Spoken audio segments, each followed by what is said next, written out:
কপাল, একটা ব্যবসা লাভ করতে পারে না, খালি লস আর লস। থাকুম না এই সংসারে।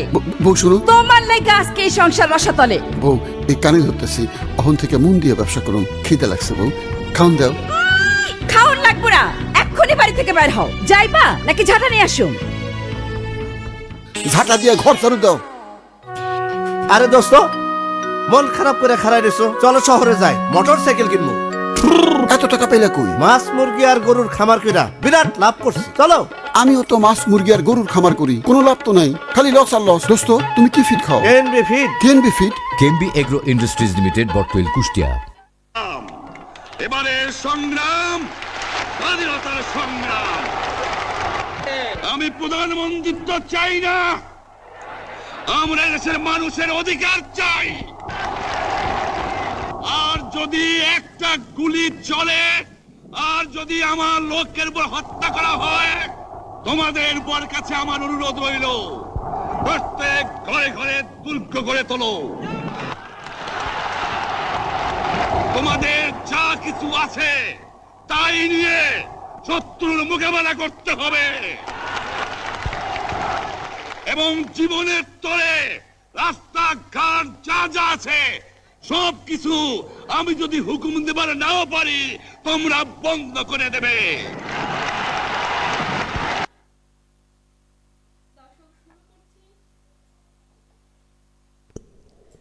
শুধু দর্শক, শুরু করছি এসকে মিডিয়ার আজকে আমাদের দ্বিতীয় আয়োজন।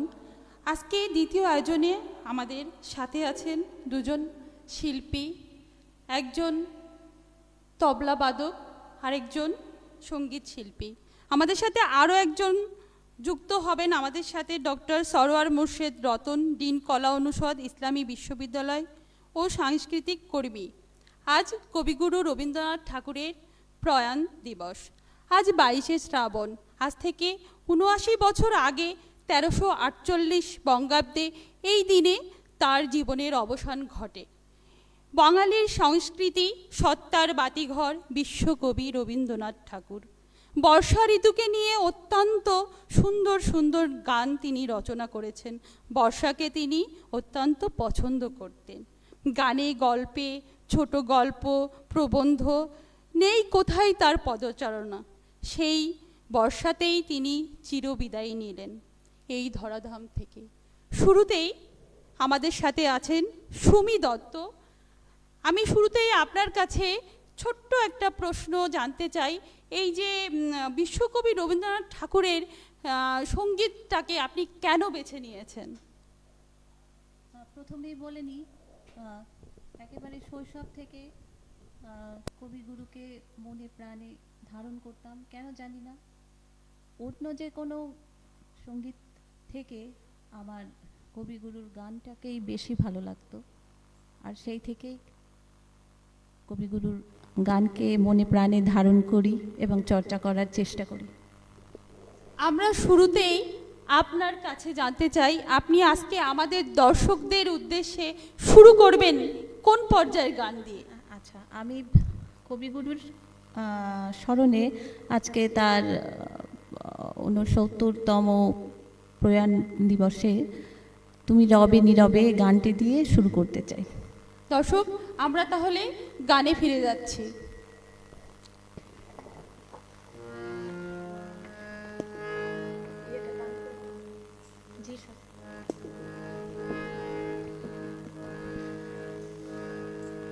তুমি রবে নীরবে হৃদয়ে মম,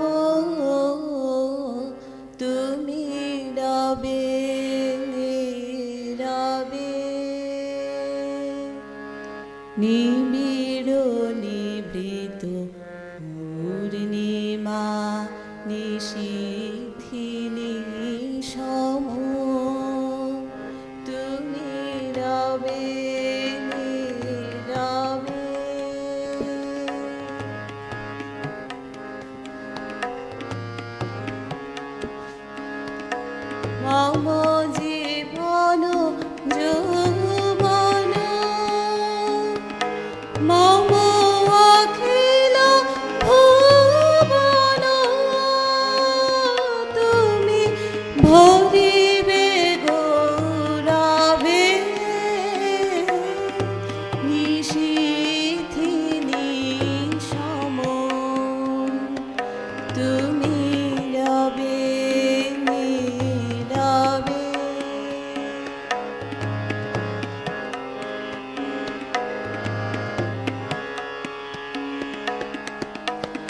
জাগিবে একাকী তব করুণ আখি, তব অঞ্চল ছায়া মোরে রহিবে ঢাকি, জাগিবে একাকী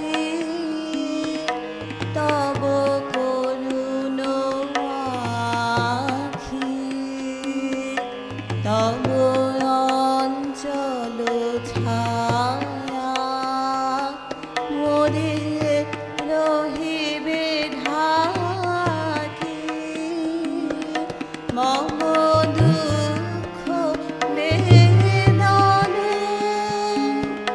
মম সফল স্বপ্ন, মম দুঃখ বেদনা মম সফল স্বপ্ন, তুমি ভরিবে গৌরবে নিশীথি নিশম, তুমি রবে নীরবে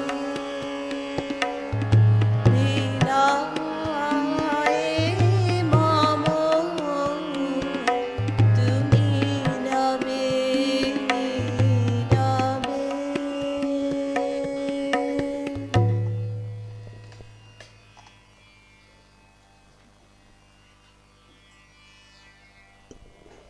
ধন্যবাদ শিল্পী সমী দত্ত।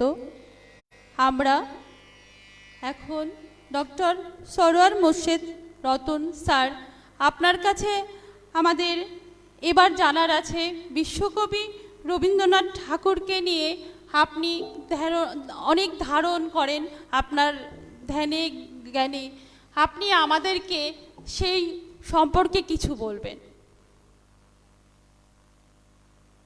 প্রথমে আমি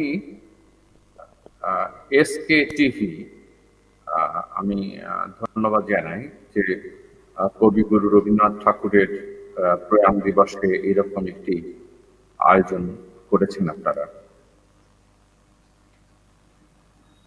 তো শব্দ একটু ইকো হচ্ছে, আমি জানি না কোনো যান্ত্রিক ত্রুটি রয়েছে কিনা। না, আমরা তো শুনতে পাচ্ছি যাই হোক, আপনাকে। হ্যাঁ যাই হোক, এটা শ্রাবণ মাস এবং একই সঙ্গে আগস্ট মাস।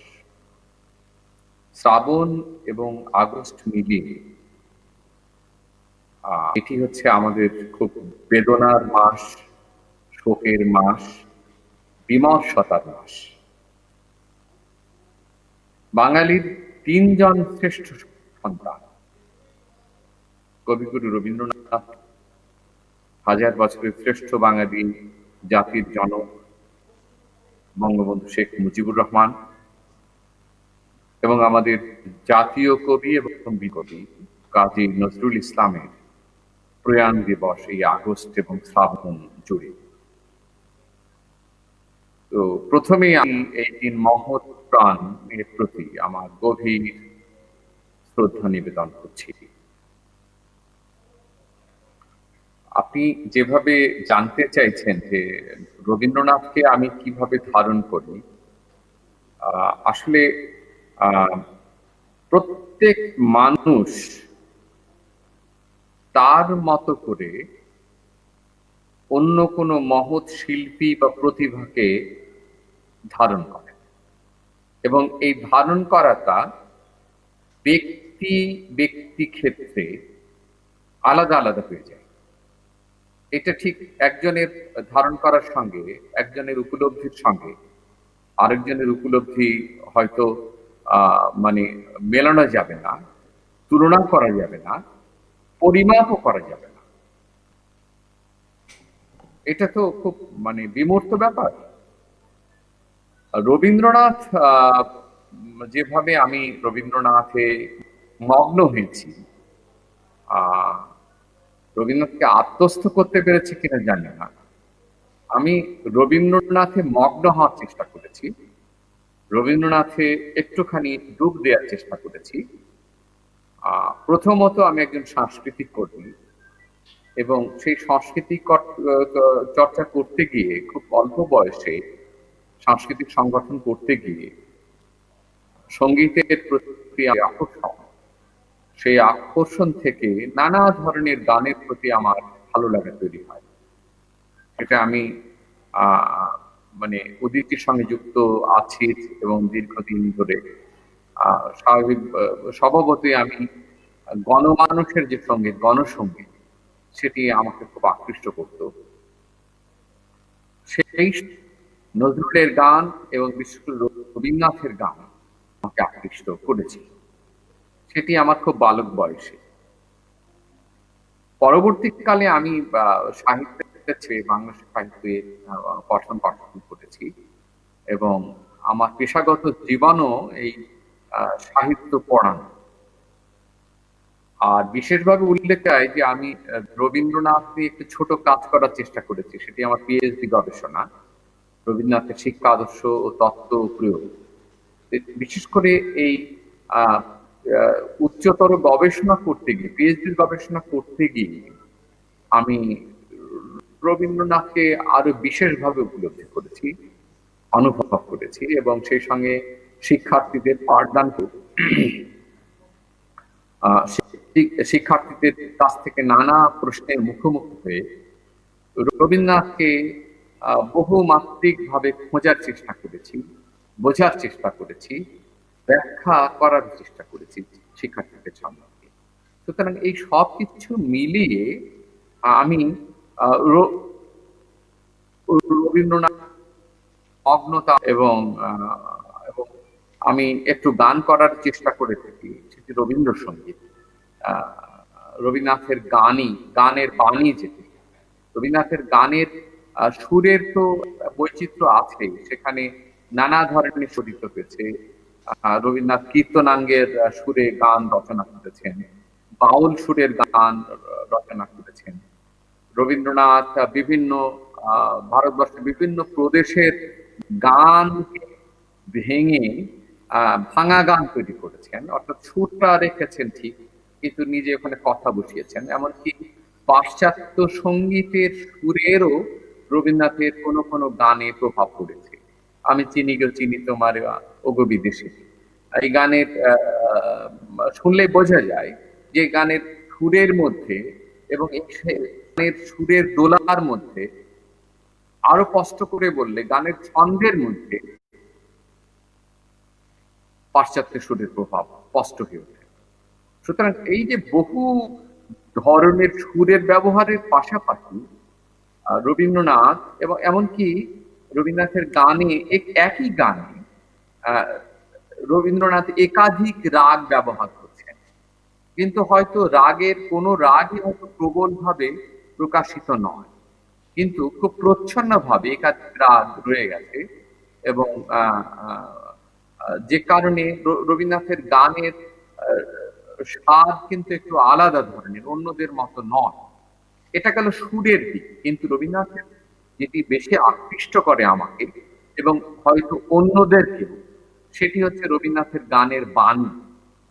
অর্থাৎ রবীন্দ্রনাথের গান হচ্ছে ধরনের গান যেখানে সুর এবং বাণী সব ভালো সমন্বয় ঘটেছে। তো স্বাভাবিকভাবেই আমি গান রসিক মানুষ, সঙ্গীত রসিক মানুষ, এবং একটা গান গাওয়ার চেষ্টা করি, এবং সাহিত্য যেহেতু পড়েছি, স্বাভাবিক রবীন্দ্রনাথ বিশেষভাবে পড়েছি, এই সব রবীন্দ্রনাথকে একভাবে পেতে চেষ্টা করেছি আমি। সে পাওয়া কতটা পাওয়া আমি বলতে পারবো না, আমার চেষ্টা আছে রবীন্দ্রনাথকে পাওয়ার, রবীন্দ্রনাথকে ছোঁয়ার, রবীন্দ্রনাথের উপলব্ধিগুলো একটু ধারণ করার প্রচেষ্টা আমার মধ্যে সবসময়।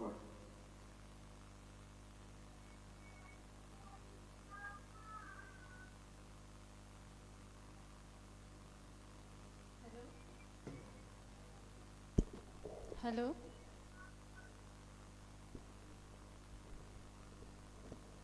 হ্যাঁ, আপনি আমাকে শুনতে পাচ্ছেন?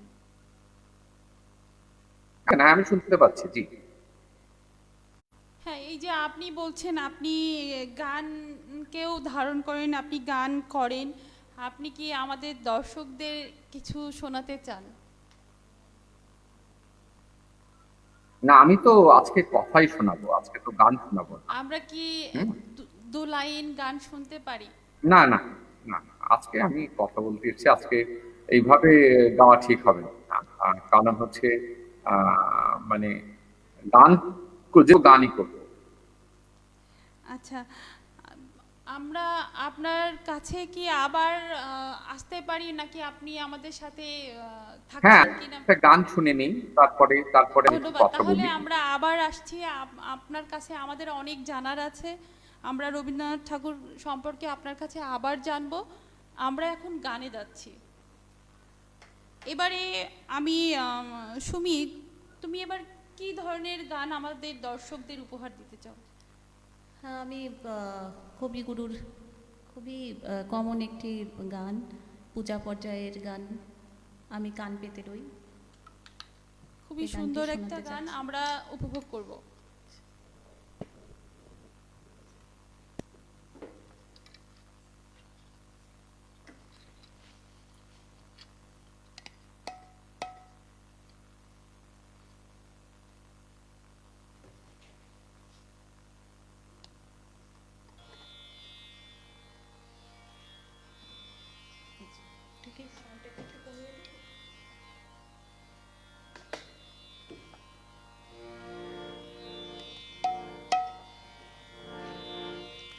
সাউন্ডটা কি ঠিক আসছে? এটা কি ধরা ঠিক আছে?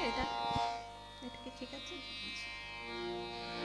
আমি কান পেতে রই, আমি কান পেতে রই, ও আমার আপন হৃদয় গগন দ্বারে বারে বারে কান পেতে রই।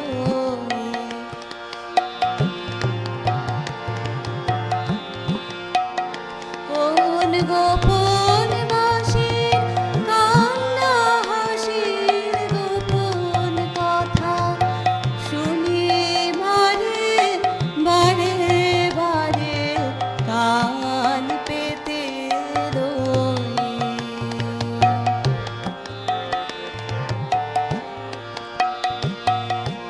ভ্রমর সেথা হয়ে বিভাগে নিভৃত নীল পদ্ম লাগে রে। ভ্রমর সেথা হয়ে বিভাগে নিভৃত নীল পদ্ম লাগে রে। কোন রাতের পাখি গায়ে কাকে সঙ্গে বিহীন অন্ধকারে বারে বারে কান পেতে রই।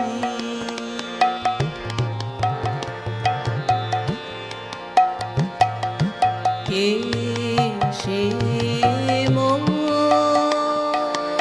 কেই বা জানে কিছু তার দেখিয়া ভাই, কিছু পায় অনুমানে, কিছু তার বুঝি না বা কে সে মোর,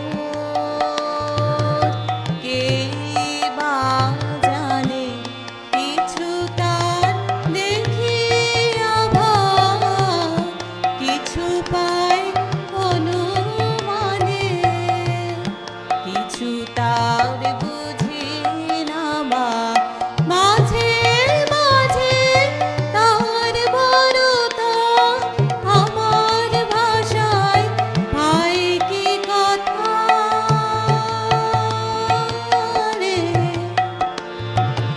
মাঝে মাঝে তার বড়তা আমার ভাষায় ভাই কি কথা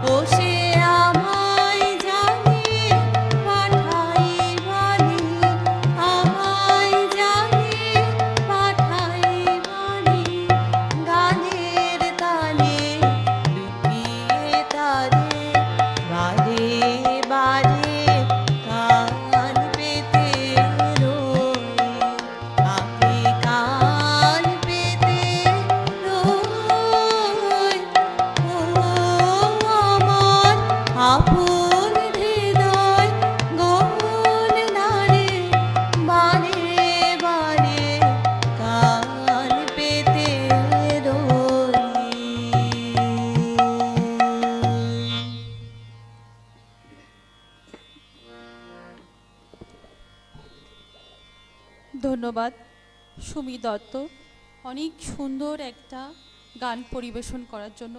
বাঙালি সুখে দুঃখে বারবার ফিরে যায় রবীন্দ্রনাথ ঠাকুরের কাছেই। বাঙালির এমন কোনো অনুভূতি নেই যার প্রকাশ ঘটেনি ক্ষণজন্ম এই বাঙালির সৃজন কর্মে। বিশ্বজুড়ে যখন কোভিড-19 এর মহামারী চলছে তখনও প্রাসঙ্গিক রবীন্দ্রনাথ ঠাকুর।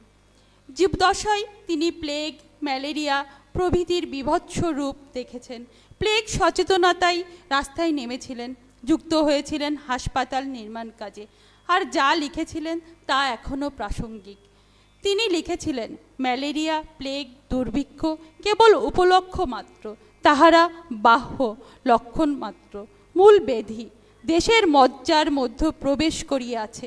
করোনাকালীন পরিস্থিতিতে এবার পালিত হচ্ছে বাংলা সাহিত্যের সবচেয়ে উজ্জ্বল নক্ষত্র কবিগুরু রবীন্দ্রনাথ ঠাকুরের মৃত্যুবার্ষিকী। আমি এখন ডক্টর সরোয়ার মুর্শেদ রতন স্যার, আপনার কাছে আমি এখন জানতে চাই যে এই কবিগুরু রবীন্দ্রনাথ ঠাকুরের তার শিক্ষা জীবনের কিছু ঘটনা। ধন্যবাদ আপনাকে। আমার মনে হয় যে আলোচনাগুলো আরো মানে প্রাসঙ্গিক হওয়া দরকার, কারণ রবীন্দ্রনাথের শিক্ষা জীবন জেনে খুব একটা লাভ হবে না। কারণ আমাদের জন্য কি দিয়ে গেলেন সৃষ্টির মধ্যে সেটি জানাই বড় কথা। আর এই আমাদের মতো তথাকথিত ভদ্রলোকদের মতো Rabindranath BA pass, MA pass, এই পাসগুলো রবীন্দ্রনাথ দেননি, কিন্তু রবীন্দ্রনাথ জীবনের এবং জীবন উপলব্ধির যে পাসটা করেছেন রবীন্দ্রনাথ, সেটি খুব মূল্যবান। এবং এই প্রাতিষ্ঠানিক লেখাপড়া এটি মানুষকে বেশি শিক্ষিত করে না। এটা একটা আমরা দেখেছি যে রবীন্দ্রনাথ ঠাকুর ব্যারিস্টার পড়ার জন্য 17 বছর বয়সে উনি ইংল্যান্ডে যান, সেখান থেকে প্রাণের টানে আবার ফিরে আসেন। এই যে ফিরে আসা গল্পটা আমি আপনার কাছ থেকে, যেহেতু আপনি রবীন্দ্রনাথ ঠাকুরকে জ্ঞানে ধারণ করেন, সেজন্যই আমাদের জানার ইচ্ছে। না, আমি আরেকটু বলি যে আমি ধ্যানে জ্ঞানে ধারণ করি এই কথা বলিনি, আমি রবীন্দ্রনাথে মগ্ন হওয়ার চেষ্টা করি। এইভাবে বলা বোধ ঠিক হবে না আপনার, যে আমি ধ্যানে জ্ঞানে লালন করি, এটা কিভাবে আপনার জানা হলো, এই প্রয়োজন নেই। আর সেটি হচ্ছে যে রবীন্দ্রনাথকে আমরা ব্যারিস্টার পেতাম, তো ব্যারিস্টার পড়লে আজকে নিশ্চয়ই আপনি অনুষ্ঠান করতেন না, বা এসকে টিভি এই অনুষ্ঠান করতো না। তো রবীন্দ্রনাথকে আমরা যেভাবে পেয়েছি, রবীন্দ্রনাথ বিলেতে গেছেন, এটা পরিবারের ছিল সেটা বলা মুশকিল। আপনাদের হয়তো জানা আছে যে রবীন্দ্রনাথের জীবনে রবীন্দ্রনাথের পিতা মহর্ষি দেবেন্দ্রনাথ ঠাকুরের একটা গভীর প্রভাব পড়েছিল, এবং সেই প্রভাবটা কতখানি গভীর আমরা লক্ষ্য করি যে রবীন্দ্রনাথ যখন খুব একেবারে অল্প বয়স্ক বালক, যেমন রবীন্দ্রনাথ প্রথম শিলাইদহে এসেছিলেন কিন্তু বাবার সঙ্গে, এবং সেটা 1875 সালে। রবীন্দ্রনাথের তখন 14 বছর বয়স। তো রবীন্দ্রনাথ তারও আগে আরো অল্প বয়সে বাবার সঙ্গে নানান জায়গায় গেছেন। আপনি লক্ষ্য যে রবীন্দ্রনাথের বাবার নামের আগে মহর্ষি আছে, এবং রবীন্দ্রনাথের দাদার নামটি ছিল দ্বারকানাথ, কিন্তু তার নামের আগে ছিল প্রিন্স শব্দটি। তো প্রিন্স শব্দটি এটি ইংরেজদের দেয়া, রাজপুত্র, কিন্তু রাজপুত্রের ছেলে মহর্ষি দেবেন্দ্রনাথ ঠাকুর, এবং তার পুত্র কবি রবীন্দ্রনাথ ঠাকুর। যদি এইভাবে আমরা পরম্পরা, তাহলে আমরা লক্ষ্য করব যে মহর্ষি দেবেন্দ্রনাথ এবং রবীন্দ্রনাথ চিন্তা ভাবনা অনেকটা কিন্তু সরে এসেছিলেন, এবং মহর্ষি হতে পেরেছিলেন দেবেন্দ্রনাথ। তিনি উপনিষদ খুব ভালোভাবে অধ্যয়ন করেছিলেন, এবং সেই অধ্যয়নের পাশাপাশি আপনাদের সবাই তো জানা আছে যে রবীন্দ্রনাথের বাবা রামমোহন প্রবর্তিত ব্রাহ্ম ধর্ম গ্রহণ করেছিলেন। ব্রাহ্ম ধর্ম হচ্ছে সেই ধর্ম যেখানে এক ঈশ্বরবাদ এবং নিরাকার ধর্ম, অর্থাৎ রবীন্দ্রনাথের পরিবারে কিন্তু পুজো হতো না, যে মূর্তি পুজো, যেটা এটার কোনো চল ছিল না। সুতরাং ঈশ্বরবাদ এবং নিরাকার ধর্মে দীক্ষিত ছিলেন, এবং ব্রাহ্মদের যে উপাসক রবীন্দ্রনাথের পিতা রবীন্দ্রনাথকে খুব অল্প বয়সে সেই উপাসনালয়ে নিয়ে যেতেন। সুতরাং এইভাবে রবীন্দ্রনাথের যে শিক্ষাটা হয়েছিল সেই শিক্ষাটা একেবারে ভারতীয় উপনিষদ ও ভারত তপোবন তার যে দীক্ষা, সেই দীক্ষাটা রবীন্দ্রনাথের মনের মধ্যে খুব গভীর প্রভাব ফেলে এবং যার ফলে রবীন্দ্রনাথ খুব অল্প বয়সে ব্রাহ্ম সঙ্গীত রচনা করেছিলেন, প্রচুর ব্রাহ্ম সঙ্গীত লিখেছেন। এবং ব্রাহ্ম সঙ্গীত রবীন্দ্রনাথ, যেটাকে আমরা পূজা পর্যায়ে গানের মধ্যে ফেলি বা প্রার্থনা পর্যায়ে গানের মধ্যে ফেলি, এই গানগুলো রবীন্দ্রনাথের অধিকাংশ লেখা হচ্ছে এই 50 বছর বয়সের মধ্যে। এবং রবীন্দ্রনাথ বালক বয়সে ব্রাহ্ম সঙ্গীত লিখছেন। রবীন্দ্রনাথ মজার ব্যাপার যে বালক বয়সে প্রেমের গান অত লিখছেন না, ব্রাহ্ম সঙ্গীত লিখছেন, উপাসনা সঙ্গীত লিখছেন, ধর্ম সঙ্গীত, এবং সেই সঙ্গীতগুলো উপাসনালয়ে গাওয়া হচ্ছে, গাইতেন এবং অন্যরা গাইতেন এবং রবীন্দ্রনাথের বাবা সহ ব্রাহ্ম ধর্মে যারা দীক্ষিত ছিলেন তারা শুনতেন। তো এই রবীন্দ্রনাথ বালক বয়সে যে সৃষ্টিশীল একজন কবি হয়ে ওঠার যে প্রয়াস ছিল রবীন্দ্রনাথের, তাকে যখন পরিবারের দাবিতে এবং দেবেন্দ্রনাথের নির্দেশে বিলেতে পাঠানো হলো, সেটি রবীন্দ্রনাথের কতটা মনোপুত ছিল সেটা বলা মুশকিল। মনোপুত যে ছিল না অনুমান করতে পারি আমরা, রবীন্দ্রনাথ ব্যারিস্টার না হয়ে ফিরে আসলেন তার জন্য।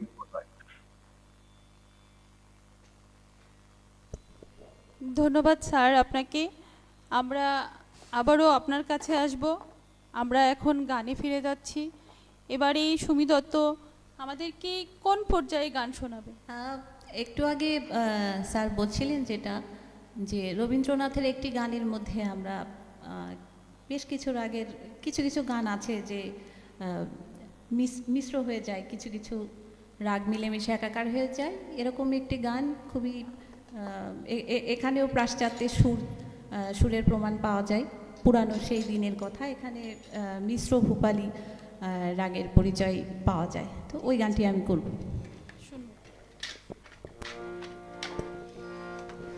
পুরানো সেই দিনের কথা ভুলবি কি রে, আয়ো সেই চোখের দেখা প্রাণের কথা, সে কি ভোলা যায়। পুরানো সেই দিনের কথা ভুলবি কি রে, আয়ো সেই চোখের দেখা প্রাণের কথা, সে কি ভোলা যায়।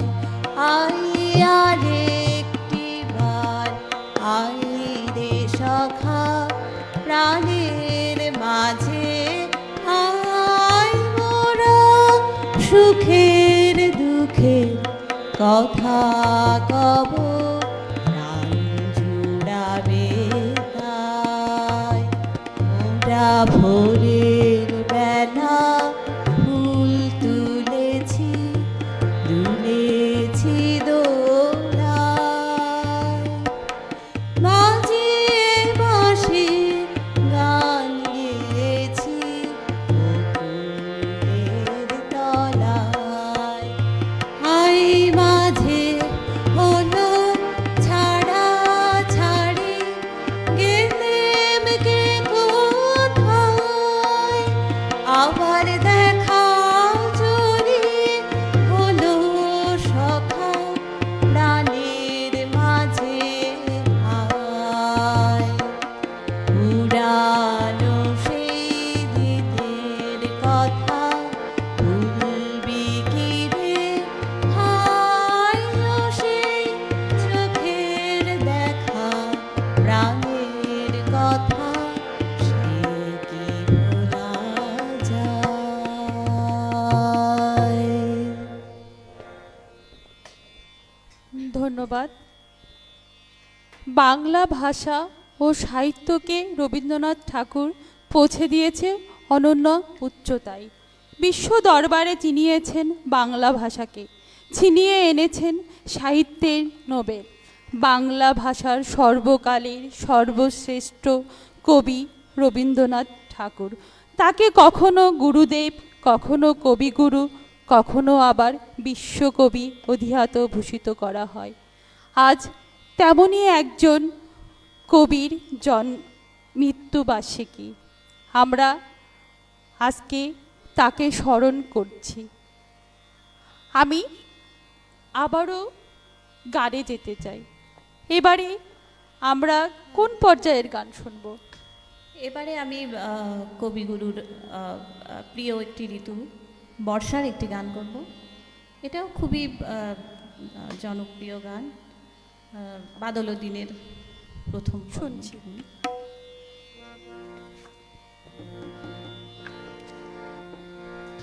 বাদল দিনের প্রথম কদম করেছ গান, বাদল দিনের প্রথম কদম করেছ গান, আমি দিতে এসেছি শ্রাবণের গান, বাদল দিনের প্রথম কদম করেছ গান।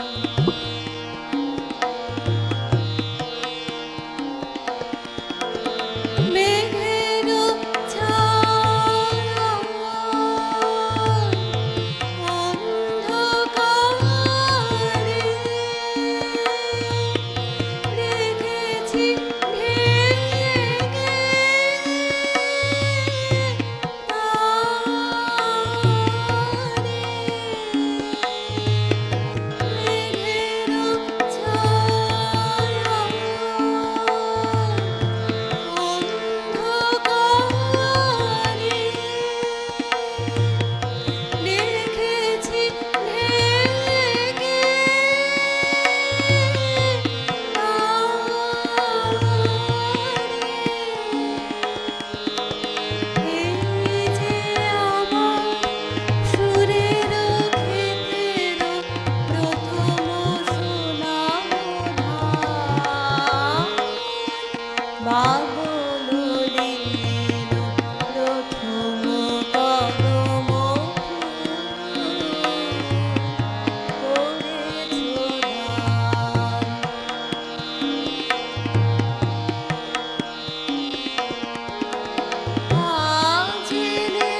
ধন্যবাদ শিল্পী সুমি দত্ত। রবীন্দ্রনাথ ঠাকুর বাঙালি জাতির দিক নির্দেশক, এক আলোকবর্তিকা। বাঙালির প্রত্যাহিত জীবনে সব কিছুর সঙ্গেই একটু একটু করে মিশে আছে রবীন্দ্রনাথ ঠাকুর। গত ১.৫ শতাব্দী ধরে বাঙালির মানসপটে তার দাপুটে অবস্থান। তাকে বাদ দিয়ে বাঙালির চিন্তার ভূগোল, ভাবের প্রকাশ, রস আচ্ছাদন কিছুই সম্ভব না। বাঙালি সত্তার রবীন্দ্রনাথ সদা জাগ্রত। বাঙালি জীবনে যত ভাবনা, যত বৈচিত্র্য সমারোহ, তার পুরোটাই তিনি ধারণ করেছেন তার গল্প, কবিতা, উপন্যাস, নাটক, প্রবন্ধ, গান, স্মৃতিকথা আর দর্শনে। ডক্টর সরোয়ার মুর্শেদ রতন স্যার আছেন আমাদের সাথে। এবারে আপনার কাছে আমার প্রশ্ন, বর্তমানে নতুন প্রজন্ম বিশ্বকবি রবীন্দ্রনাথ ঠাকুরকে কতটুকু মূল্যায়ন করে? ধন্যবাদ উপস্থাপিক। আমি একজন প্রবীণ মানুষ, আমি তো নবীনদের দলে পড়ি না। নবীনদের ভাবনায় রবীন্দ্রনাথ কিভাবে আছে তার হদিস আমার পক্ষে দিয়ে একটু দুরূহ। আমার বয়স অল্প হলে আমি খুব ভালো বলতে পারতাম। তবে আমার যেটা মনে হয় যে আসলে রবীন্দ্রনাথকে বুঝতে হলে, উপলব্ধি করতে হলে ২-৪খানা গান শুনে রবীন্দ্রনাথকে পাওয়া যায় না, বা ওই স্কুল পাঠ্য, কলেজ পাঠ্য ২-৪টে কবিতা, ২-একটা ছোট গল্প বা শখের বশে ২-১টি উপন্যাস পড়ে রবীন্দ্রনাথকে ঠিক বোঝা যায় না। রবীন্দ্রনাথ, আমাদের সবারই জানা আছে যে রবীন্দ্রনাথ কবি, কিন্তু রবীন্দ্রনাথ খুব বড় মাপের বিদ্বৎ, দার্শনিক, বোধ সম্পন্ন একজন প্রাবন্ধিক।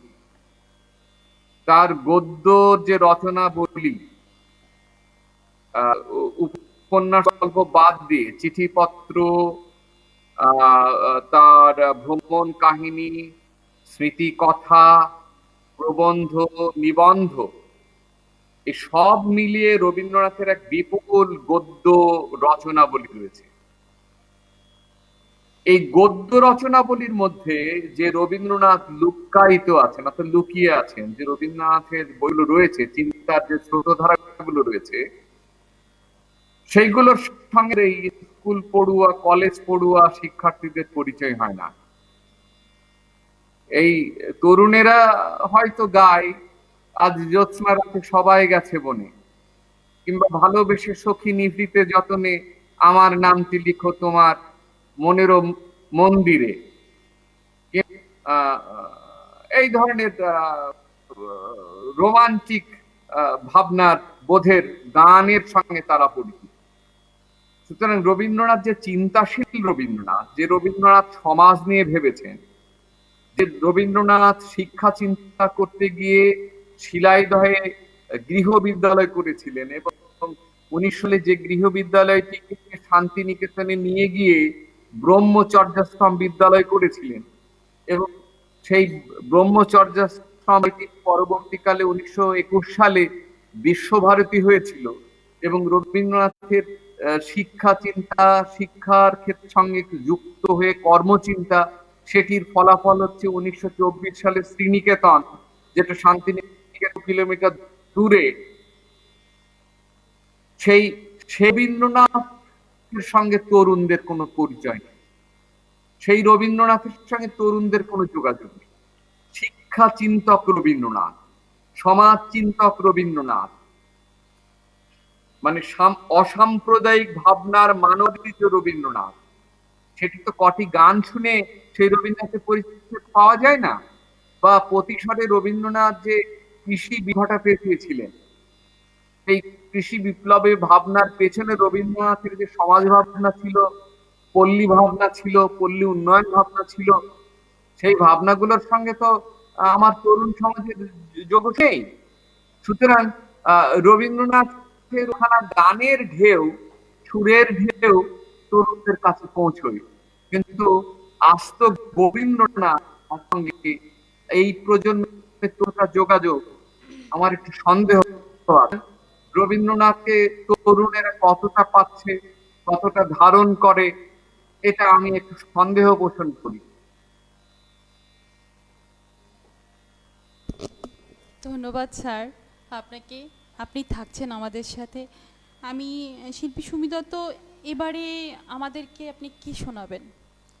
এবারেও পূজা পর্যায়ের একটি গান, আমার প্রাণের মানুষ আছে প্রাণে, এই গানটি চেষ্টা করি।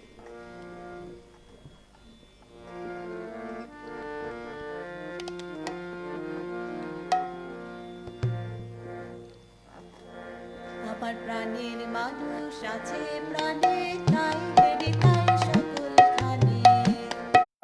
আমার প্রাণের মানুষ আছে প্রাণে, তাই হেরি তাই সকল খানে। আছে সে নয়ন তারায়, আছে সে নয়ন তারায়, আলোক ধারায় তাই না হারায়। ওগো তাই দেখি তাই যেথায় সেথায় তাকায় আমি, যেদিক পানে প্রাণের মানুষ আছে প্রাণে, তাই হেরি তাই সকল খানে।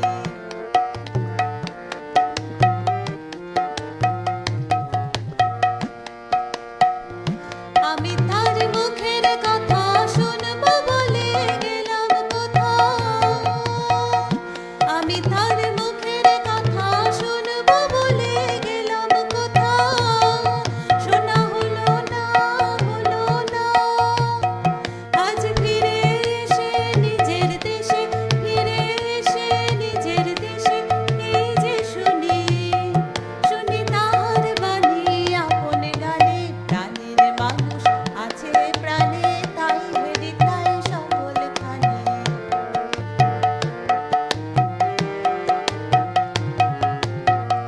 কে তোরা খুঁজিস তারে কাঙাল বেশে দাঁড়ে দাঁড়ে, কে তোরা খুঁজিস তারে কাঙাল বেশে দাঁড়ে দাঁড়ে। দেখা মেলে না, মেলে না, তোরা আইরে ধে দেখ রে যে, আইরে ধে দেখ রে যে আমার বুকে। ওরে দেখ রে আমার দুই নয়নে, প্রাণের মানুষ আছে প্রাণে, তাই হেরি তাই সকল খানে। আছে সে নয়ন তারায়, আছে সে নয়ন তারায়, আলোক ধারায় তাই না হারায়। ওগো তাই দেখি তাই যেথায় সেথায় তাকায় আমি, যেদিক পানে প্রাণের মানুষ আছে প্রাণে, তাই হেরি তাই সকল খানে। সত্যিকারে পুরোপুরি বাঙালি হয়ে উঠতে হলে অনুপ্রেরণা যোগাই। বাঙালির পক্ষে সত্যিকারের বাঙালি হয়ে ওঠা সম্ভব না। তার সাহিত্যকর্ম, সঙ্গীত, জীবন দর্শন, মানবতা সবই বিশ্বকবি রবীন্দ্রনাথ ঠাকুরের। আমরা আজকে তার ৭৯তম প্রয়াণ দিবসে উপলক্ষে সাংস্কৃতিক অনুষ্ঠানে এবারে আমাদের সামনে আরও একটি সঙ্গীত পরিবেশন করবেন সুমি। এটাও খুবই জনশ্রুত একটি গান, গ্রাম ছাড়া ওই রাঙাপাটির পথ। আমরা গ্রামে যেতে যেতে ছোটোবেলায় অনেক সময় গাইতাম, বিশেষ করে ছোটোবেলা থেকেই রবি ঠাকুরের জন্মবার্ষিকীতে তার জন্মস্থানে যাওয়ার সৌভাগ্য হয়েছে। এটি ওই রাস্তাতে গেলেই এটি মনে পড়ে।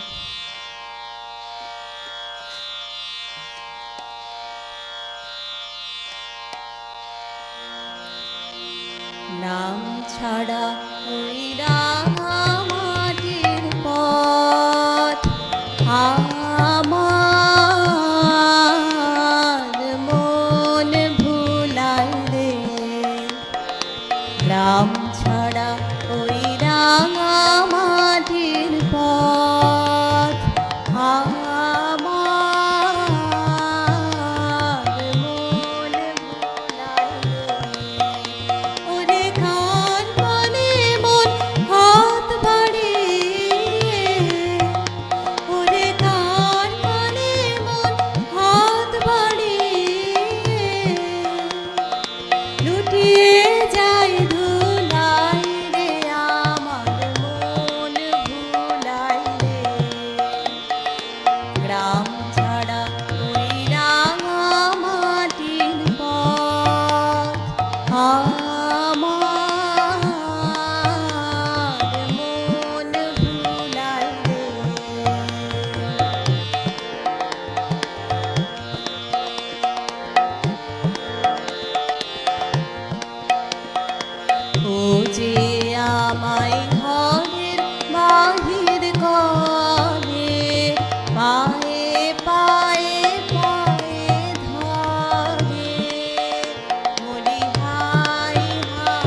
ধন্যবাদ শিল্পী সুমি দত্ত। কুষ্টিয়ার শিলাইদহে কুঠিবাড়িতে তিনি দীর্ঘ সময় অতিবাহিত করেন। রবীন্দ্রনাথের 52টি কাব্যগ্রন্থ, 38টি নাটক, 13টি উপন্যাস, 36টি প্রবন্ধ ও অন্যান্য গদ্য সংকলন তার জীবনদশায় ও মৃত্যুর পর প্রকাশিত হয়। তার চিঠিপত্র ভ্রমণ কাহিনীর সংকলনও বাংলা সাহিত্যের আগর গ্রন্থ হিসেবে সমাদিত। একজন চিত্রশিল্পী হিসেবেও তার অবদান কম নয়। সুর স্রষ্টা, ব্যাকরণবিদ, শিল্প সমালোচক, দার্শনিক, সমাজ সংস্কারক, শিক্ষাবিদ হিসেবেও রবীন্দ্রনাথ ঠাকুর সমানভাবে পরিচিত। আমাদের সাথে আছেন ডক্টর সরোয়া মোর্শেদ রতন স্যার।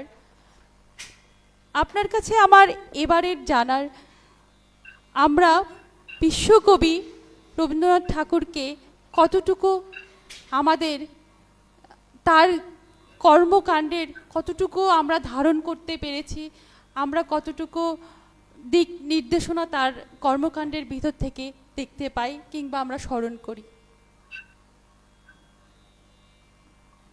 আপনি প্রশ্নটা যদি আরেকবার করেন। আমার প্রশ্ন, আমরা বিশ্বকবি রবীন্দ্রনাথ ঠাকুরের কৃতকর্মের ওনার যে কর্ম, এই কর্মের মধ্যে দিয়ে আমরা কি শিক্ষা পাই?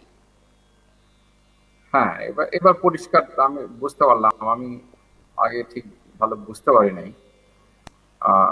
মানে রবীন্দ্রনাথের কাছ থেকে আমরা কি শিক্ষণীয় পেতে পারি।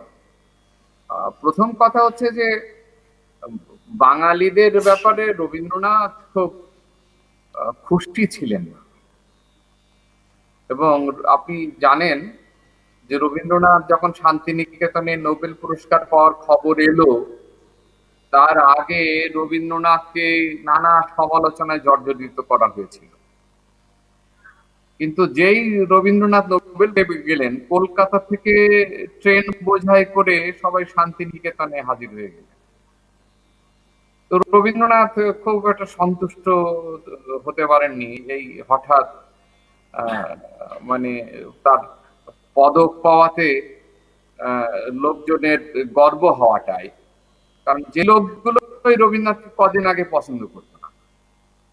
হ্যাঁ, একটি গান বোধহয় আমরা সবাই শুনে থাকবো, তার মধ্যে ওই যে বাঙালি করে মানুষ করেন একটা কবিতা রেখেছ, বাঙালি করে মানুষ করণ। তো আমার মনে হয় যে রবীন্দ্রনাথ এত বড় শক্ত কথা বলতে পারেন যে রবীন্দ্রনাথকে বাঙালিকে রবীন্দ্রনাথ খুব হাড়ে হাড়ে চিনতেন। হ্যাঁ, না হলে এই কথা রবীন্দ্রনাথের মুখ থেকে বেরোতো না যে আমাদেরকে বাঙালি করে রেখেছ কিন্তু মানুষ করনি। যদিও বঙ্গবন্ধু মানে পাকিস্তান কারাগার থেকে ফিরে আসার পরে দেশে ফিরে প্রথম বক্তৃতায় বলেছিলেন যে কবিগুরু আমার বাঙালি মানুষ হয়েছে, কিন্তু সেই বাঙালি যে মানুষ হয়নি ৭৫-এর ১৫ই আগস্ট আরেকবার প্রমাণ হয়ে গিয়েছিল। সুতরাং বাঙালিরা রবীন্দ্রনাথকে কতটুকু চিনতে পারলো, এইটা ১০ জন লোকের মতো আমার একটু সন্দেহ। রবীন্দ্রনাথের কাছ থেকে আমরা খুব বেশি নিতে পারলাম না। এতে রবীন্দ্রনাথের কিছু এটা আমাদের দুর্ভাগ্য। রবীন্দ্রনাথকে আমরা বুঝতে পারলাম না, রবীন্দ্রনাথকে ধারণা করতে পারলাম না, রবীন্দ্রনাথ কিছু নেয়ার ইচ্ছেও আমাদের ভেতরে জাগ্রত হলো। রবীন্দ্রনাথ থেকে কত কিছু নেয়ার আছে। একটা উদাহরণ দিন, সেটি রবীন্দ্রনাথ দেখেন প্রকৃতিকে কিভাবে দেখেছে। শান্তিনিকেতনে বৃক্ষরোপণ উৎসব রবীন্দ্রনাথ শুরু করেন। এখন দেখেন, এখন সব দেশে দেশে রাষ্ট্রীয় ভাবে বৃক্ষরোপণ সবব্যাপী মাসব্যাপী পক্ষকাল উৎসবগুলো হয়। তবে এই কাজটি কিন্তু অনুষ্ঠান করে বৃক্ষরোপণ শান্তিনিকেতনে সেটা রবীন্দ্রনাথ শুরু করেছিলেন। তো রবীন্দ্রনাথের প্রকৃতি ভাবনাটা কত নিবিড় ছিল, গভীর ছিল এবং তাৎপর্যপূর্ণ ছিল। প্রকৃতি ছাড়া যে মানুষ টিকতে পারে না, এবং মানুষ যে নিজের বিপদ প্রকৃতি করে ডেকে আনছে, তার প্রমাণ তো আমরা চোখের সামনে। আজকে জল দূষণ, পানি দূষণ, বায়ু দূষণ, বৃক্ষ নিধন হওয়ার ফলাফল হলো, এবং প্রকৃতির সঙ্গে সহ অবস্থানের কথা রবীন্দ্রনাথ বারবার বলেছেন। রবীন্দ্রনাথের বলয়, নিশ্চয়ই আপনাদের বলয় গল্পটি পড়া আছে, বা রবীন্দ্রনাথের অন্যান্য গল্পের মধ্যে প্রকৃতিকে কিভাবে রবীন্দ্রনাথ নিয়ে আসছেন। প্রকৃতি একটা চরিত্র হয়ে উঠছে, মূর্তমান হয়ে উঠছে প্রকৃতি, এবং প্রকৃতির উচ্চারটা করছি। রবীন্দ্রনাথ তার বিরুদ্ধে মত দিয়েছেন। এই বিশ্বব্যাপী মানুষ, শুধু আমরা না, বিশ্বব্যাপী মানুষ আমরা প্রকৃতিকে যেভাবে উজাড় করছি, ধ্বংস করছি, তাতে মানব প্রজা এই করোনার হাত থেকে রেহাই পেল, ভবিষ্যতে আর কতটা রেহাই পাবে অন্যান্য রোগ থেকে, এবং প্রকৃতি বিপন্ন হলে সেটা বলা মুশকিল।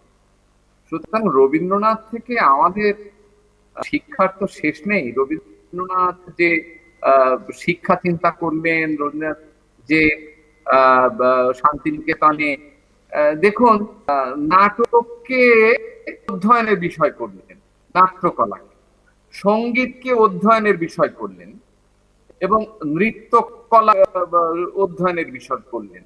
সেটা শান্তিনিকেতনে এইসবের সূচনাটা হয়েছে। এরপর দিয়ে আমরা রবীন্দ্রনাথের একটা রুচির শিক্ষা পেতে পারতাম, আমরা সৌন্দর্য বোধের শিক্ষা পেতে পারতাম। আমাদের চলনে বলনে, পোশাকে আশাকে, মানুষের সঙ্গে অবস্থানে, সামাজিক মানুষ হিসেবে আমাদের সেই রুচিশীলতা কোথায়?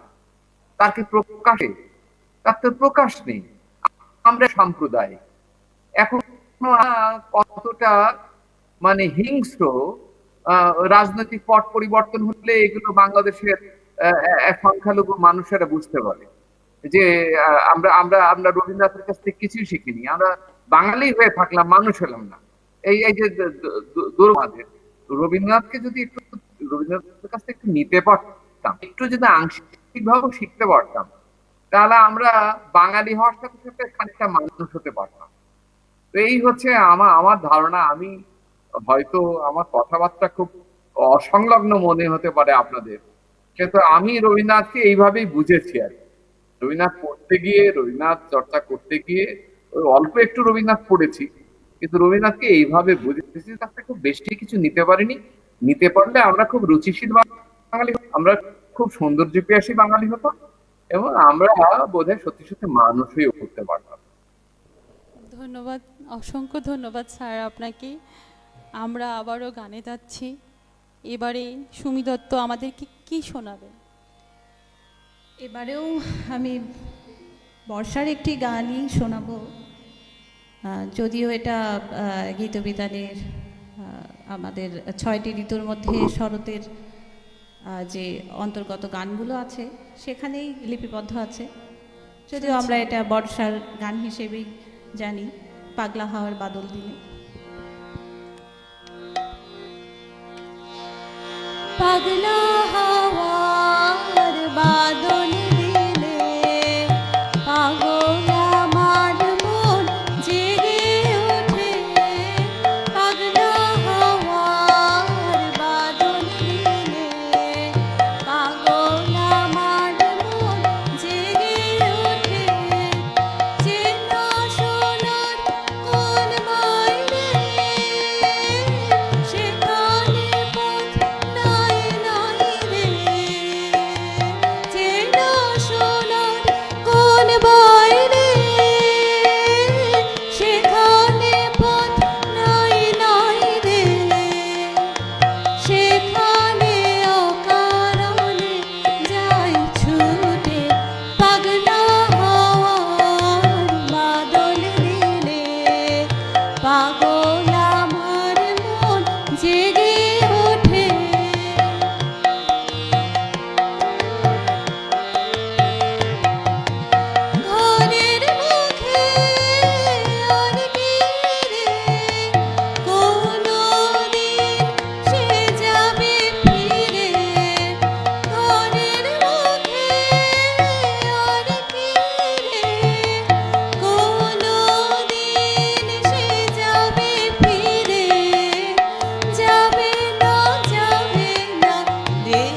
আরেকটা সঙ্গীত শুনবো।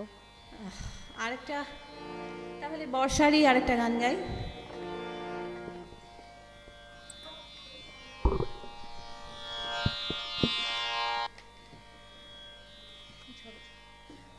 আজি ঝড়ো ঝড়ো ঝড়ো বাদর দিনে।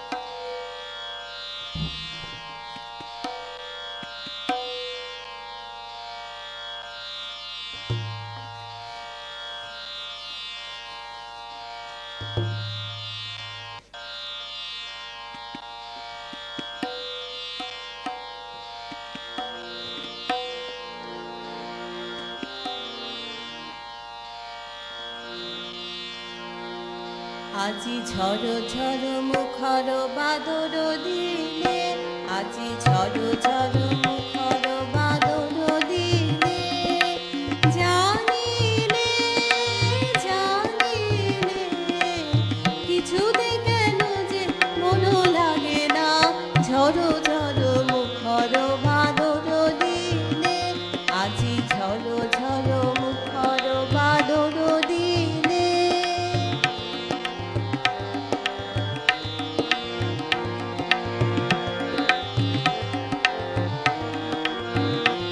এই চঞ্চল সজল পবন বেগে ভ্রান্ত মেঘে মন যায়, এই চঞ্চল সজল পবন বেগে উদ্ভ্রান্ত মেঘে মন যায়, ওই বলা করো পথখানি নিতে চিনে, আজি ঝড়ো ঝড়ো মুখর বাদর দিনে, আজি ঝড়ো ঝড়ো মুখর বাদর দিনে।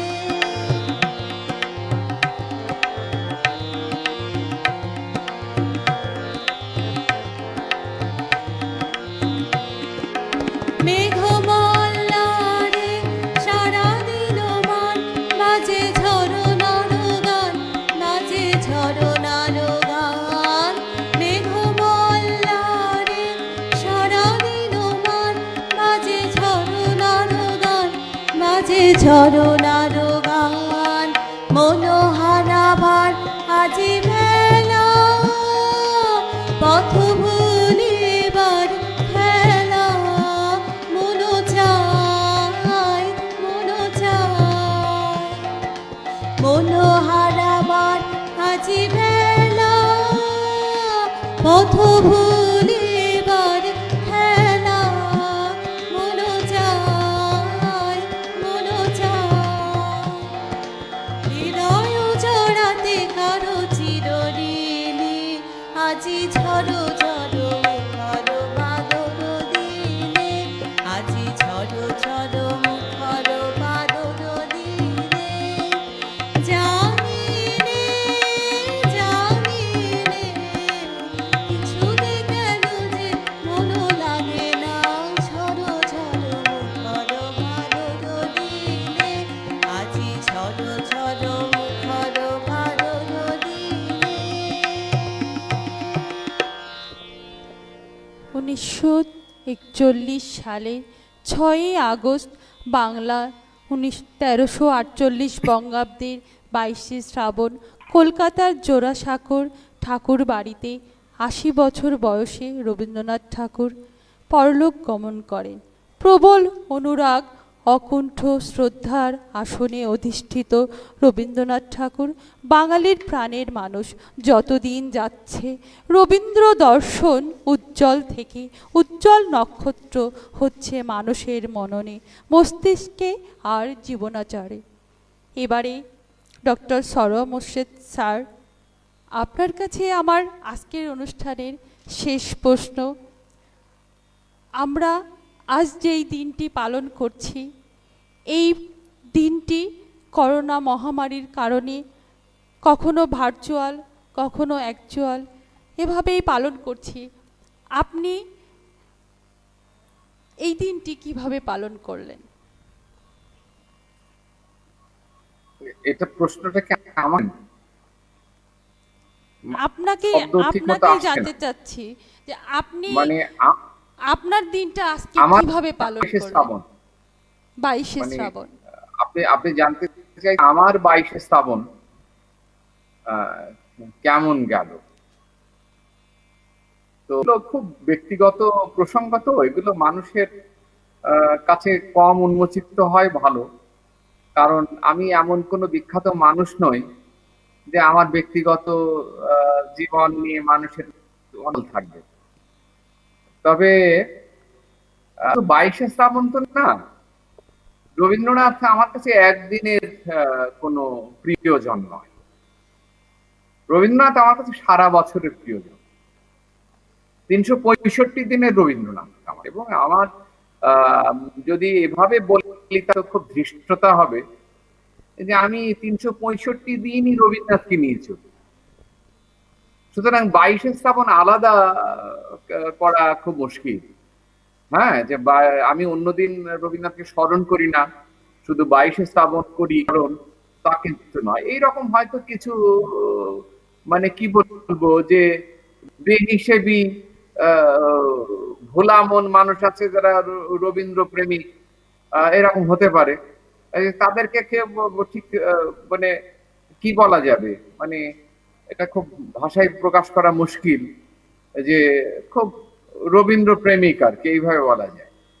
তো 22শে শ্রাবণ আর 25শে বৈশাখ যদি বাঙালি রবীন্দ্রনাথকে নিয়ে থাকে, আর ধরুন যে 365 দিন থেকে দুটো দিন বাদ দিলে 363 দিন যদি রবীন্দ্রনাথকে ভুলে থাকে, তাহলে কি রবীন্দ্রনাথকে পাওয়া হবে? রবীন্দ্রনাথকে পাওয়া হবে না। রবীন্দ্রনাথকে পেতে হলে রবীন্দ্রনাথকে এই সারাক্ষণই রবীন্দ্রনাথের সঙ্গে চলার চেষ্টা করতে হবে, এবং বিশেষ বিশেষ দিনে এই কাউকে কাউকে আমরা স্মরণ করি, এইটা এক ধরনের আমার মনে হয়, বিশেষ করে খুব বড় মানুষদের আমরা বিশেষ বিশেষ দিনে স্মরণ করি আর সারা বছর ভুলে থাকি। এইটা আমার মনে হয় যে এক ধরনের আত্মপ্রতারণাও বটে। তা আমরা অধিকাংশ মানুষ আত্মপ্রতারণা করি রবীন্দ্রনাথের সঙ্গে, আমরা অধিকাংশ মানুষ আত্মপ্রতারণা করি বঙ্গবন্ধুর সঙ্গে, আমরা অধিকাংশ মানুষ আত্মপ্রতারণা করি নজরুলের সঙ্গে। ওই একটা দুটো দিন নজরুল স্মরণ, সুকান্ত স্মরণ, জসিমউদ্দিন স্মরণ, বা কবি সাহিত্যিকদের জয়নুল আবেদিন স্মরণ করি, ডক্টর শহীদুল্লাহকে এক দুদিন স্মরণ করি, কিন্তু রবীন্দ্রনাথ বা এই সমস্ত মনীষীরা আমাদের গোটা জীবন চলা যে দর্শন রেখে গেলেন, তার সেটা আমরা ধারণ করলাম কিনা, এবং সেটিকে আমাদের জীবনে কাজে লাগাতে পারলাম কিনা, কতটুকু লাগালাম, এইভাবেই আমার মনে হয় দেখা উচিত। রবীন্দ্রনাথ একদিন দুদিনের চর্চার জিনিস নয়, একটি দুটি অনুষ্ঠানের বিষয় নয়। রবীন্দ্রনাথ মানে কি বলবো, এটা গোটা একই বিষয় হতে পারে। উপস্থাপিকা যদি একটু দয়া করেন, আপনি আমি আমাদের একটু দর্শকদের উদ্দেশ্যে কিছু পীড়াবোধ বলবেন? করছি, আমি একটু পীড়াবোধ করছি। আমি আরেকটি অনুষ্ঠানে ছিলাম আজকে, এবং সেখানে অনেকটা সময় দিতে হয়েছে আপনাদের সঙ্গে যুক্তি। আপনি আমাদের দর্শকদের উদ্দেশ্যে কিছু বলবেন? মনে করছি দর্শকদের উদ্দেশ্যে যা বলার বোধহয়, যদি কেউ শুনে থাকেন আমার কথা, এই অসংলগ্ন কথা যদি আমার শুনে থাকেন দর্শকেরা, তাহলে হয়তো বুঝে গেছেন ইতিমধ্যে যে আমি কি বোঝাতে চেয়েছি। যে আমরা রবীন্দ্রনাথের চর্চাই করি আর যার চর্চাই করি না কেন, মানে খুব খোঁচা করলে হবে না বা খণ্ডিত ভাবে ধারণ করলে হবে না। সেটি আমার মনে হয় খুব সমগ্রভাবে রবীন্দ্রনাথকে দরকার, রবীন্দ্রনাথকে চর্চা করা দরকার। এবং এটি যদি আমরা করতে পারি, ওই যে নীরজ চন্দ্র লিখেছেন দুটি গ্রন্থ, আত্মঘাতী বাঙালি, এই আত্মঘাতী বাঙালি আমরা থাকতে চাই না। যদি না থাকতে চাই আত্মঘাতী বাঙালি, এবং সত্যি সত্যি রবীন্দ্রনাথের মানুষ হতে চাই, তাহলে খুব বড় বড় ঋষিদের জীবন বাণী উপলব্ধি চিন্তার সঙ্গে আমাদের সম্পৃক্ত হতে হবে, আমাদের মানবিক বোধ সম্পন্ন হতে হবে, আমাদের অসাম্প্রদায়িক হতে হবে, আমাদের অবশ্যই দেশপ্রেমিক হতে হবে, সত্যিকারের প্রেমিক। এই যে কিছু কিছু প্রেমিক এখন দেখা যাচ্ছে ওই রকম প্রেমিক নয়, যারা ধরা উচিত ওই রকম দেশপ্রেমিক নয়। প্রকৃত দেশপ্রেমিক হতে গেলে আমার মনে হয় রবীন্দ্রনাথ, নজরুল, বঙ্গবন্ধু এরকম মনীষীদের জীবন এবং কর্মকে সারা বছর ধরে চর্চা করা। তো অসংখ্য ধন্যবাদ স্যার আপনাকে। একটু ভালো থাকবেন এবং আমাকে অবশ্যই এখানে কথা বলার আপনি সুযোগ করে অনেক দেওয়ার ভালো জন্য থাকবেন, এসকে অনেক টিভিকে সাবধানে আমি থাকবেন। কৃতজ্ঞতা জানাই। আমি এই সুযোগে কিছু কথা বলার সুযোগ পেলাম, আমি নিজেকে কৃতার্থ মনে করছি এবং আপনাদের শুভকামনা করে দর্শকবৃন্দ ভালো থাকবেন, আপনারা ভালো থাকবেন। করোনা অতিক্রম যেন আমরা স্বাভাবিক জীবনে ফিরে যেতে পারি, এই আপনিও অনেক ভালো প্রত্যাশা থাকবেন। রেখে। এসকে মিডিয়ার পক্ষ থেকে আপনাকে আবারও অভিনন্দন। আপনি আমাদের সাথে যুক্ত ছিলেন, এর জন্য অনেক শুভকামনা আপনার জন্য। আপনি অনেক সাবধানে থাকবেন স্যার। আমাদের সাথে ছিলেন ডক্টর সরোয়ার মোর্শেদ, রতন দিনকলা অনুষদ, ইসলামী বিশ্ববিদ্যালয় ও সাংস্কৃতিক কর্মী। অসংখ্য ধন্যবাদ স্যার আপনাকে।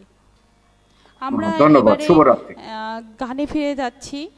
এবারে আমি সুমি দত্ত আপনার কাছে জানতে চাই যে আপনি এখন আমাদেরকে রবীন্দ্রনাথ ঠাকুরের কোন পর্যায়ে, আমরা মাত্র আর দুটো গান শুনতে পারবো, আপনি এখন কোন গানটা আমাদেরকে শোনাতে চান?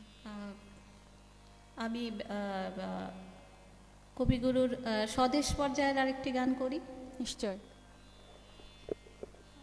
আচ্ছা, একটি স্বদেশ পর্যায়ের এবং একটি পূজা পর্যায়ের গান। সেটি হলো এবার তোর মরা গাঙে বান এসেছে। এটি হচ্ছে স্বদেশ পর্যায়ের গান। এবং কতবারও ভেবেছিলু আপনা ভুলিয়া, এটা কবিগুরুর পূজা পর্যায়ের গান আমি চেষ্টা করছি।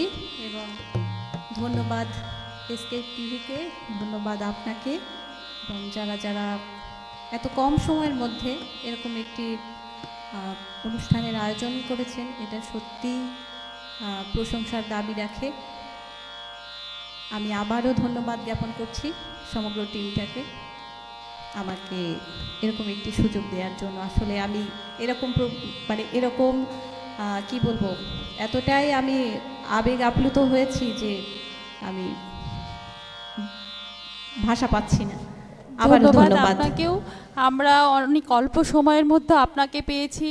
আপনার সাথে আপনার জীবন সঙ্গী, আমাদের যন্ত্রসঙ্গীতে যিনি আছেন তারা দুজনই জীবন সঙ্গী। আমরা দুজনকেই পেয়েছি। আমরাও এসকে মিডিয়ার পক্ষ থেকে আপনাদের দুজনকেই আবারও অনেক অভিনন্দন। এবার তোর মরা গাঙে বান এসেছে, জয় মা বলে ভাষা তোরি। এবার তোর মরা গাঙে বান এসেছে, জয় মা বলে ভাষা তোরি। ওরে রে ওরে মাঝি, কোথায় মাঝি প্রাণপণে ভাই ডাক দে আজি। তোরা সবাই মিলে বৈঠানে রে, সবাই মিলে বৈঠানে রে, খুলে ফেল সব দড়াদড়ি। এবার তোর মরা গাঙে বান এসেছে, জয় মা বলে ভাষা তোরি।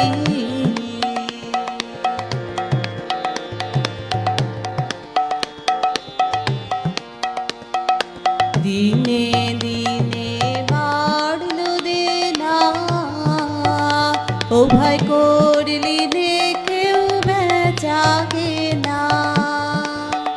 হাতে নাই রে কড়া কবি, দিনে দিনে বাড়ল দেনা, ও ভাই করলি রে কেউ বেচাকে না। হাতে নাই রে কড়া করি, ঘাটে বাঁধা দিন গেল রে, মুখ দেখাবি কেমন করে।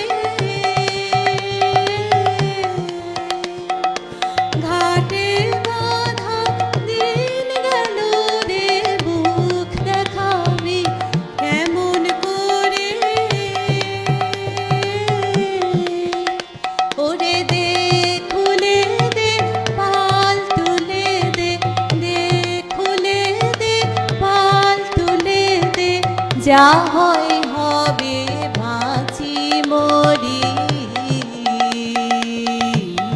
এবার তোর মরা গানে বান এসেছে জয় মা বলে ভাষা তোরি।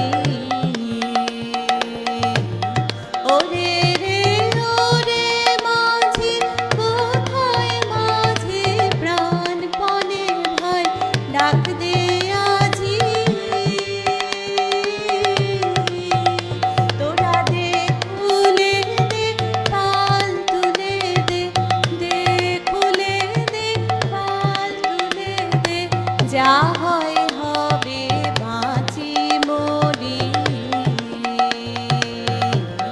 এবার তোর মরা গানে বান এসেছে জয় মা বলে ভাষা তোরি।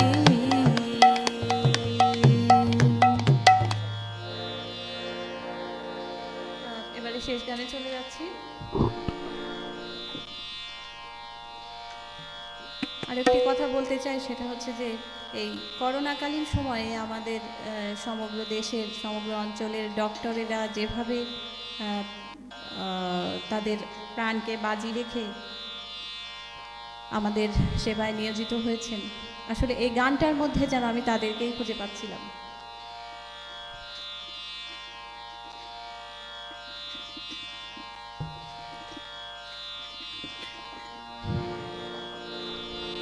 কতবার ভেবেছি আপনা ভুলিয়া, তোমার চরণে দিব হৃদয় খুলিয়া, কতবার ভেবেছি আপনা ভুলিয়া, তোমার চরণে দিব হৃদয় খুলিয়া,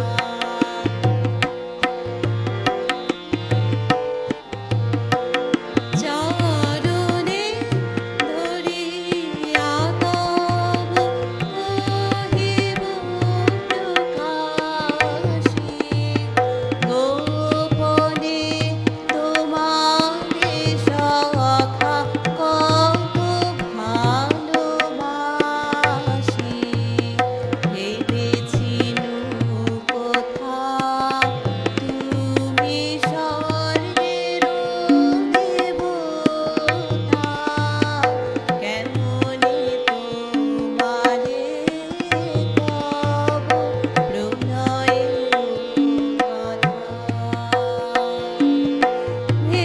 ভেবেছিনু মনে মনে দূরে দূরে থাকি, চিরজন্ম সঙ্গপনে বুঝিব একাকী, কেহ জানিবে না মোর গভীর প্রণয়, কেহ দেখিবে না মোর অশ্রুবারি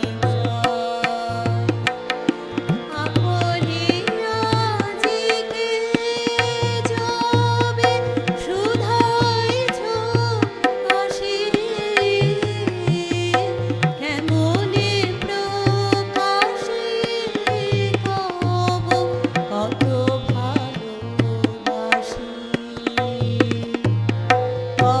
কতবার ভেবেছিনু আপনা ভুলিয়া, তোমার চরণে দিব হৃদয় খুলিয়া, কতবার ভেবেছিনু আপনা ভুলিয়া।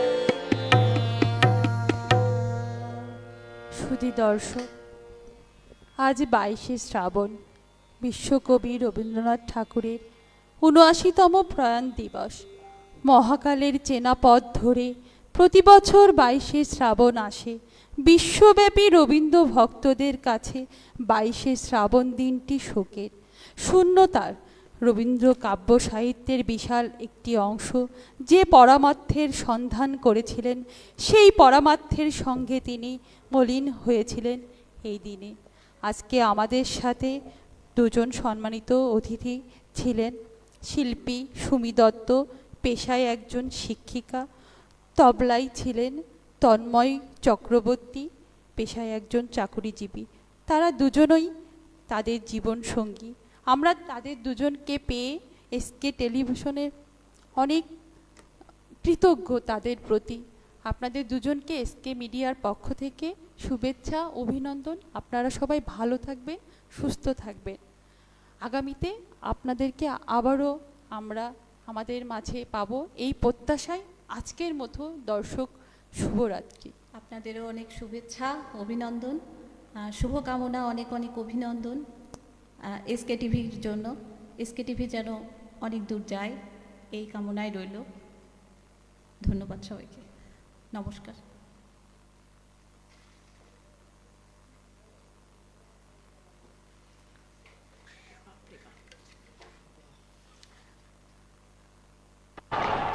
এবারের সংগ্রাম আমার মুক্তির সংগ্রাম, এবারের সংগ্রাম স্বাধীনতার সংগ্রাম। আমি প্রধানমন্ত্রী জানা আছে কিন্তু অবশ্য গেয়ে দেওয়া যেত। চাই না, আমরা দেশের মানুষের অধিকার চাই। আর যদি একটা গুলি চলে, আর যদি আমার লোকের উপর হত্যা করা হয়, তোমাদের উপর কাছে আমার অনুরোধ রইল, প্রত্যেক ঘরে ঘরে দুর্গ করে তোলো। তোমাদের যা কিছু আছে তাই নিয়ে শত্রুর মোকাবেলা করতে হবে, এবং জীবনের তরে রাস্তাঘাট যা যা আছে সব কিছু আমি যদি হুকুম দেবার নাও পারি, তোমরা বন্ধ করে দেবে। পোড়া কপাল, একটা ব্যবসা লাভ করতে পারে না, খালি লস আর লস। ঠাকুর নাই সংসারে। বউ শুনো, তোমার লাগে আজকে এই সংসার রসাতলে। বউ এই কানে ধরতেছি, এখন থেকে মন দিয়ে ব্যবসা করুন। খিদে লাগছে বউ, খাওন দাও। খাওন লাগবো না, এক্ষুনি বাড়ি থেকে বের হও। যাইবা নাকি ঝাঁটা নিয়ে আসুন? ঝাঁটা দিয়ে ঘর ঝাড়ু দাও।